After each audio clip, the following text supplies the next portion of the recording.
Assalamualaikum warahmatullahi wabarakatuh. Alhamdulillah kita kembali pagi ini dipertemukan oleh Allah Subhanahu wa taala. Insyaallah kita akan lanjutkan kajian kita di kitab Pembenahan Tauhid dan kita masih pada bab tentang iman kepada Rasul-Rasul setelah kita membahas di pertemuan yang lalu, yakni tentang menjelaskan agama para nabi dan rasul adalah sama, yaitu Islam. Sekarang kita membahas kekhususan, yakni bab tentang keistimewaan Rasulullah Muhammad sallallahu alaihi wasallam secara global. Yang memiliki kitabnya kita bisa buka di halaman 303. Keistimewaan Rasulullah Muhammad sallallahu alaihi wasallam. Saudara sekalian, Rasulullah SAW memiliki keistimewaan yang tidak dimiliki oleh nabi-nabi sebelum beliau, dan juga memiliki kekhususan yang tidak dimiliki umat beliau. Untuk yang pertama, berjumlah sangat banyak, yakni yang dimiliki oleh kekhususan hanya untuk beliau. Di antaranya penulis menyebutkan beberapa ciri di sini tentang keistimewaan beliau. Pertama, bahwasanya beliau sallallahu alaihi wasallam adalah penutup para nabi, sebagaimana Allah Ta'ala berfirman di surat Al-Ahzab ayat yang ke-40. Allah Subhanahu wa taala berfirman, a'udzu billahi minasyaitonir rajim, ma kana Muhammadun aba ahadin min rijalikum.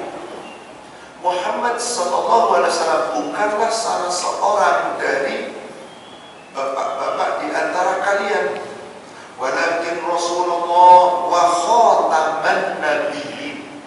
Muhammad itu adalah utusan Allah dan penutup para nabi-nabi. Artinya sejak Nabi sallallahu alaihi wasallam telah diutus dan beliau diwafatkan, tidak ada lagi nabi setelah beliau. Adapun yang mengaku nabi-nabi berarti batil.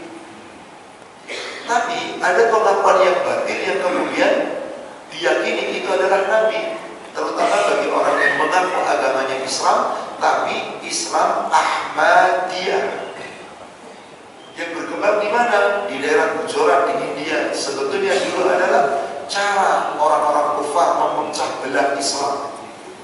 Ketika dijajah oleh Inggris, ada seorang ulama yang namanya Mirza Ghulam Ahmad, lalu dirangkul oleh kerajaan Inggris supaya memecah belah Islam, supaya tidak bisa dikuasai. Nah, lalu dicari-cari dalih yang dijadikan menjadi dalil bahwasanya penutup nabi-nabi itu bukan Muhammad, tapi siapa? Ahmad, berdasarkan ayat Al-Quran. Sebagaimana Allah firmankan di surat As-Saff surat 61 di ayat yang ke-6.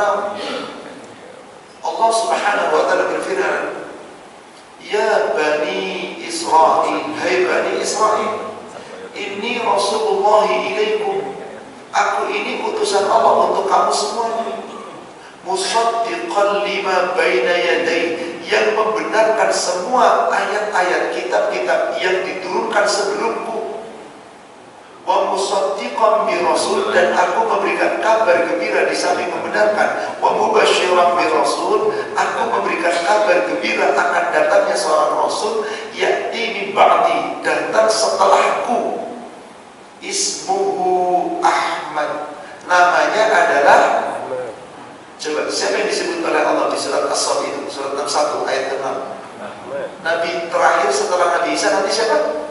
Ahmad. Maka penutup nabi-nabi siapa? Ahmad. Lalu ditampilkan orang namanya Mirza Ghulam Ahmad, lalu menyatakan dirinya sebagai Ahmadiyah. Batil. Kenapa? Di sini Rasul bukan disebut secara nama, tapi sifatnya.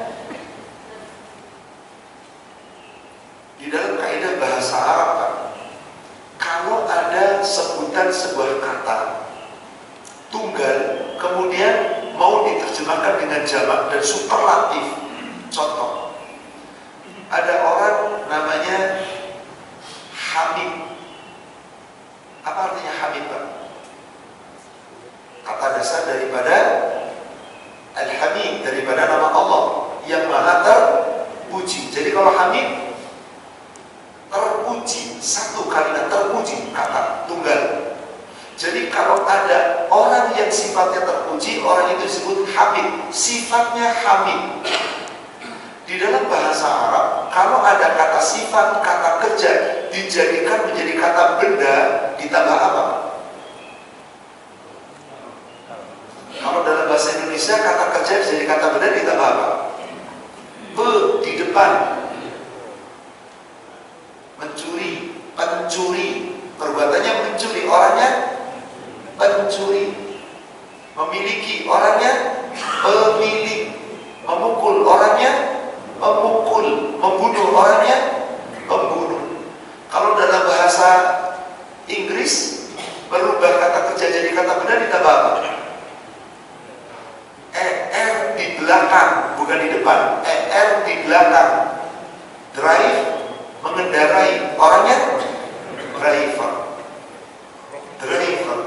Work, bekerja, orangnya worker. Kalau dalam bahasa Arab, kata kerja atau kata sifat dirubah jadi kata benda, ditambah huruf mim di depan. Islam, orangnya sifatnya, perbuatannya tunduk patuh, orangnya muslim. Iman, akidahnya, keyakinannya, orangnya mukmin. Takwa, ketaatannya, orangnya muttaqi. Nifaq, sifatnya, orangnya munafik. Ahmad itu sifatnya. Sifatnya Hamid itu sifatnya. Hamid itu satu sifat baik. Maka orang yang punya sifat Hamid disebut Mahmud. Jadi kalau ada orang namanya Hamid, sifatnya harus baik, Pak. Pak Mahmud berarti bapak yang sifatnya baik. Jangan judes dari Pak Mahmud kok sifatnya tidak baik. Tidak cocok dengan apa? Nah, kalau Hamid itu satu sifat baik. Kalau Ahmad, seluruh sifat yang baik. Seluruh sifat yang baik. Maka orangnya disebut Muhammad. Maka Ahmad dengan Muhammad sama nggak? Sama. Muhammad pasti Ahmad. Ahmad sifatnya, orangnya pasti Muhammad. Kalau orang namanya Muhammad, pasti sifatnya Ahmad. Jadi Ahmad dengan Muhammad sama. Maka Nabi mengatakan, aku namanya Ahmad, aku namanya Muhammad, aku namanya juga Al-Qasim yang membagi-bagi. Maka di sini Nabi SAW oleh Allah diberitahukan sifatnya, bukan namanya. Maka yang benar siapa Nabi terakhir? Muhammad Rasulullah adalah khataman Nabi. Allah katakan, lalu khatam itu diterjemahkan bukan penutup, Pak. Bahasa Arabnya cincin. Khatam melingkar, cincin itu kan melingkar kan? Maka Nabi itu apa? Digelari oleh Allah penyempurna nabi-nabi, penghulunya nabi. Kalau Nabi Ibrahim, bapaknya para nabi, Abul Anbiya. Kalau Nabi Muhammad, Sayyidul Anbiya, pemimpinnya para. Berarti semua nabi-nabi dilingkari oleh Rasul, karena Rasul pemimpinnya.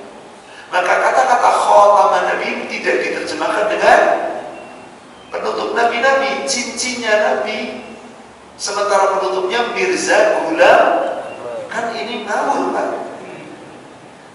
Maka keutamaan Nabi SAW adalah Nabi terakhir. Sebagai Allah berfirman, maka Nabi mengatakan, ana khatamun nabiyyin la nabiyya ba'di. Hadis yang sahih yang datang dari Imam Bukhari, Muslim, dari Abu Hurairah. Aku ini penutup para nabi-nabi yang tidak akan ada lagi nabi setelahku. Berarti kalau akan ada yang mengaku ada nabi setelah Nabi Muhammad, berarti nabi palsu. Nabi palsu. Di zaman Nabi masih hidup sudah ada nabi palsu. Siapa namanya? Musailamah al-Kadzdzab, pengaku nabi. Maka akan datang sepeninggalku orang-orang yang mengakui nabi-nabi, yang lebih dari 30 orang mengakui sebagai nabi, tapi semuanya adalah dusta, karena sesungguhnya Allah telah jadikan aku sebagai nabi terakhir yang tidak akan datang lagi nabi setelahku. Inilah keutamaan, keistimewaan Rasulullah SAW. Yang kedua, Rasul SAW memiliki maqam mahmud, kedudukan yang terpuji. Mahmud, orang yang terpuji, kedudukan orang yang terpuji. Dan Allah katakan itu sebagaimana Rasul memiliki syafaat al-uzma. Apa itu syafaat al-uzma? Syafaat yang agung yang Allah hanya berikan kepada seorang Nabi, Muhammad SAW.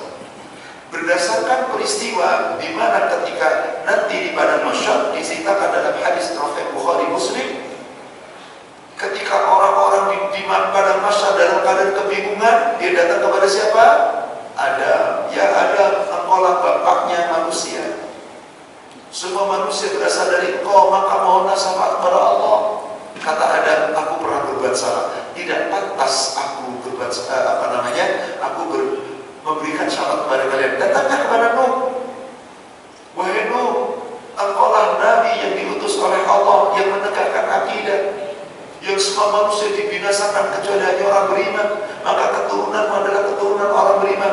Tolong berikan syafaat kepada kami atas izin Allah dari engkau. Aku pernah berbuat salah. Apa perbuatan salahnya Nabi Nuh? Memohon kepada Allah, berdoa menyelamatkan anaknya yang kafir. Kenapa? Anakku adalah keluargaku. Kata Allah, bukan, anakmu bukan keluarga, karena tidak sama dengan kau.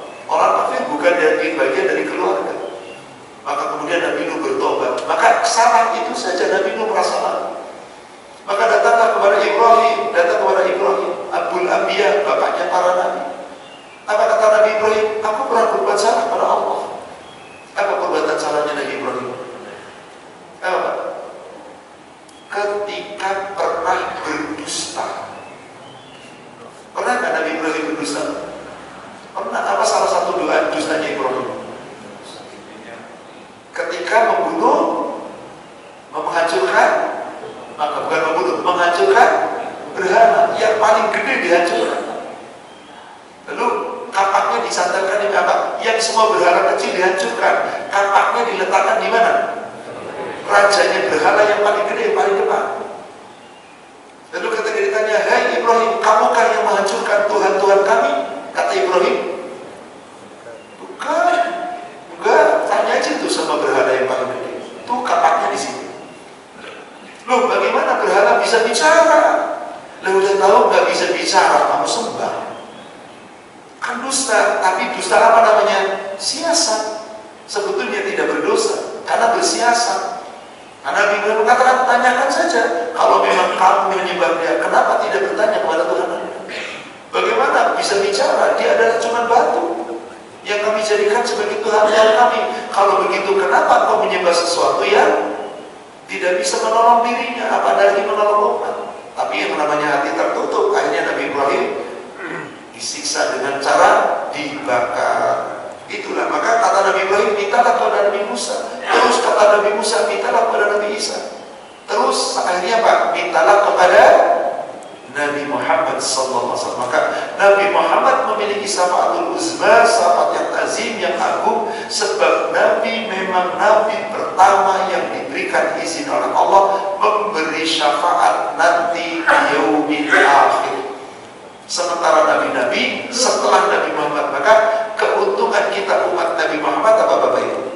Kita umat yang paling terakhir, tetapi kita umat yang paling pertama dihisab. Sementara nanti umat yang lain menunggu setelah syafaat dari Nabi baru mereka dihisab. Inilah keuntungan umat Nabi. Maka umat Nabi adalah umat yang terpuji, umat pilihan. Jika memang umatnya mau mengikuti sunnah Nabi, mengikuti ajaran Nabi, mengikuti akidah yang diajarkan oleh Nabi Sallallahu Alaihi Wasallam. Inilah salah satunya. Maka sebagaimana Allah berfirman di surat 70 surat Al-Isra surat 17 ayat ke-79, Di ujung ayatnya ada kalimat asa ayyab'atsaka rabbuka maqaman mahmudan. Mudah-mudahan semoga Rabbmu mengangkatmu ke tempat yang terpuji. Nabi SAW telah Allah angkat dengan tempat terpuji. Maka siapa di antara kita yang ingin mendapatkan tempat terpuji, ikuti jejak Nabi. Di antaranya, jangan tinggalkan sholat malam yang dilakukan di akhir malam. Namanya sholat apa? Tahajud. Maka Nabi tidak pernah meninggalkan tahajud itu sejak turun ayat ini. Karena Allah perintahkan di situ. Apa kata Allah? Wa minal laili fatahajjad bihi nafilatan lak asa ayyab'atsaka rabbuka maqaman mahmuda. Maka sesungguhnya pada sebagian malam hendaklah kamu tahajud sebagai tambahan bagimu, ibadah tambahan bagimu, yaitu ibadah sunnah nafilah. Maka nama lain sholat malam adalah nafilah, ibadah tambahan selain sholat fardu. Dan apa ibadah yang paling utama setelah sholat fardu? Dalam hadis riwayat Imam Muslim dari Abu Hurairah, Rasulullah SAW bersabda, "Afdhalus shalah ba'dal fariidhah shalatul lail." Seutama-utama sholat setelah sholat fardu adalah sholat malam. Bagaimana Ustaz? Qobliyah Ba'diyah rawatib yang mengiringi sholat fardu itu seutama-utama sholat yang mengiringi sholat fardu. Qobliyah Ba'diyah yang disebut dengan rawatib, tapi seutama-utama sholat setelah sholat fardu, sholat malam, Pak. Yang Allah berikan jaminan orang yang sholat malam itu ditinggikan derajatnya. Maka pernahkah Nabi meninggalkan sholat malam? Pernah, ketika beliau sakit tapi beliau ganti dengan duha. Pernah ketika beliau di malam hari di perjalanan ketiduran, beliau ganti dengan duha. Selain itu beliau tidak pernah meninggalkan. Karena diperintahkan oleh Allah. Bahkan Nabi dapat panggilan secara khusus di awal-awal kenabian. Ketika Nabi SAW berselimut, ketika telah mendapatkan wahyu dan gemetar, lalu Khadijah menyelimuti beliau.